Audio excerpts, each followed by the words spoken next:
आमच्या उल्हास माझा न्यूज चॅनलला सबस्क्राईब करा, बेल आयकॉन दाबा आणि पहा उल्हास माझाच्या बातम्या सर्वात आधी आपल्या मोबाईल स्क्रीनवर. पहलगाम इथं निष्पाप निरपराध भारतीय पर्यटकांवर झालेल्या भ्याड हल्ल्यात मृत्युमुखी पडलेल्या नागरिकांना श्रद्धांजली वाहिण्यासाठी आणि या दुर्दैवी घटनेत जबाबदार पाकिस्तानचा शिवसेना उद्धव बाळासाहेब ठाकरे पक्षाच्या वतीनं अंबरनाथ पश्चिम भारतनगर इथं जाहीर निषेध करण्यात आला। यावेळी कल्याण जिल्हा प्रमुख माननीय श्री धनंजय बोडारे अबा, जिल्हा संघटिका अंजली निशिकांत राऊत, उपजिल्हा प्रमुख भीमदादा मोरे व अनिल भोईर, शहर प्रमुख संदीप पगारे, शहर संघटक रमेश डोंगरे, उपशहर प्रमुख गणेश घोणे, अल्पसंख्याक सेल प्रमुख मोहसिन खान व हमजा शेख, शहर संघटक सोनिया फरकाडे, शहर सचिव सुज्ञान मेहबूबाबनी, किशोर शिलकर, संतोष भोसले, गायकवाड, मीना आचार्य उपस्थित होते। 22 तारखेला काश्मीर सारख्या नंदनवनामध्ये आपल्या निष्पाप पर्यटकांवरती जो भ्याड हल्ला झाला त्याचा आम्ही अंबरनाथ शहर उद्धव बाळासाहेब ठाकरे पक्षातर्फे तीव्र निषेध करतो आणि त्या निष्पाप नागरिकांना श्रद्धांजली अर्पित करतो। या प्रसंगी सरकारनं एकच लक्षात घ्यावं की आज देशामध्ये कायदा आणि सुव्यवस्था काही राहिलेली नाही आहे। सामान्य नागरिक म्हणा किंवा पर्यटक म्हणा, माता भगिनी म्हणा किंवा कुठल्याही स्तरातील लोकांना कधी कुठेही काही त्रास सहन करावा लागतो आहे। तर या बाबतीमध्ये सरकारने कठोर निर्णय घ्यावा आणि या संपूर्ण हल्ल्याचा आम्ही तीव्र शब्दामध्ये निषेध करतो की ज्या नागरिकांचे प्राण गेलेले आहेत त्यांच्या कुटुंबियांच्या प्रती संवेदना व्यक्त करतो। संपूर्ण देश त्या कुटुंबाच्या पाठीमागे उभा आहे।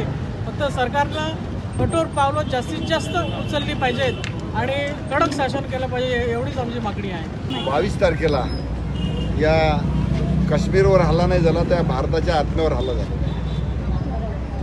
निष्पाप नागरिक पर्यटक भारतामध्ये फिरायला जातात, काश्मीरमध्ये फिरायला जातात आणि 26-27 नागरिक मारले जातात।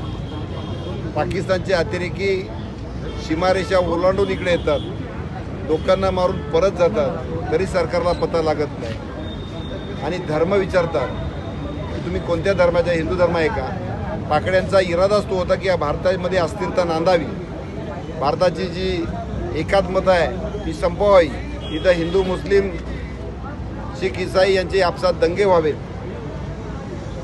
त्या पाकड्यांनी टाकलेला डाव होता, भारतामधली लोक त्याला फसणार नाहीत, त्याने टाकलेला डाव होता की त्यांच्या चांगलं तो उलटणार आहे। पण यामध्ये भारताचे निष्पाप नागरिक बळी पडलेले आहेत। असे किती दिवस चालणार आहे? 2014ला मोदी साहेब सत्तेवर यायच्या अगोदर या सरकारला निषेध करायचे की अतिरेकी आतमध्ये येतात कसे, बाहेरून बॉर्डर पार करून कसे येतात, गृह मंत्रालय काय करतो? आता मी त्यांना विचारतो की आपलं संरक्षण विभाग आणि गृह मंत्रालय करतंय काय? एवढे ताकदवार गृहमंत्री असे बोलतात, पण ते गृहमंत्री आता काय आहे, सबसे फेल आहेत। संपूर्ण भारताची जनता त्यांचा राजीनामा मागते, त्यांच्यामुळे, त्यांच्या निष्क्रियतेमुळे, त्यांच्या उदासीनतेमुळे जवळपास 26 निरपराध नागरिक मारले गेले। हे भारतामध्ये पहिल्यांदा झालेले। काश्मीरमध्ये अगोदर सैनिक, पोलीस यांच्यावर हल्ले होत होते, परंतु पर्यटकांवर कधी मारले नव्हते। आता यावेळी जाणून मारलेला हा एक कट आहे। मी पाकड्याचा निषेध करतो, त्याचबरोबर या सरकारचा निषेध करतो। सबसे फेल सरकार, हे सरकार लोकांना संरक्षण देऊ शकत नाही, माता भगिनींचं रक्षण करू शकत नाही आणि लोकांचंही रक्षण करू शकत नाही। याच्यामध्ये कुठला तरी डाव आहे। मी संपूर्ण भारत या गृहमंत्र्यांचा राजीनामा मागते, कारण या गृहमंत्र्यांना फक्त या राज्यामध्ये सरकार कसं पाडायचं, त्या राज्यामध्ये सरकार कसं पाडायचं त्याच्यामध्ये व्यस्त आहे। त्याच्यामुळे या बॉर्डरवर लक्ष नाही आणि त्यामुळे निरपराध नागरिक मरतायत। अशी किती जीव जातील? मी सरकारचा निषेध करतो आणि पाकड्यांचाही निषेध करतो आणि सरकारला एक विनंती करतो संपूर्ण अंबरनाथकरांच्या वतीनं, हे अंबरनाथ शहराच्या वतीनं हे निषेध आणि श्रद्धांजली ठेवलेली आहे। मी या पाकड्यांचा कायमचा बंदोबस्त करा। जे 2014 पूर्वीपासून तुम्ही दाखवलेलं स्वप्न आहे ते पूर्ण करा। पुन्हा किती लोक नागरिक मरणार आहे? त्यामुळं आतमध्ये घुसून, अगदी रावळपिंडीपर्यंत घुसून या पाकिस्तान संपून टाका, नाहीतर ही दररोजचं चालूच राहणार आहे। मी पुन्हा एकदा या निरपराध नागरिक, जे निष्पाप नागरिक यामध्ये बळी गेलेले आहेत, मी त्यांना श्रद्धांजली अर्पित करतो।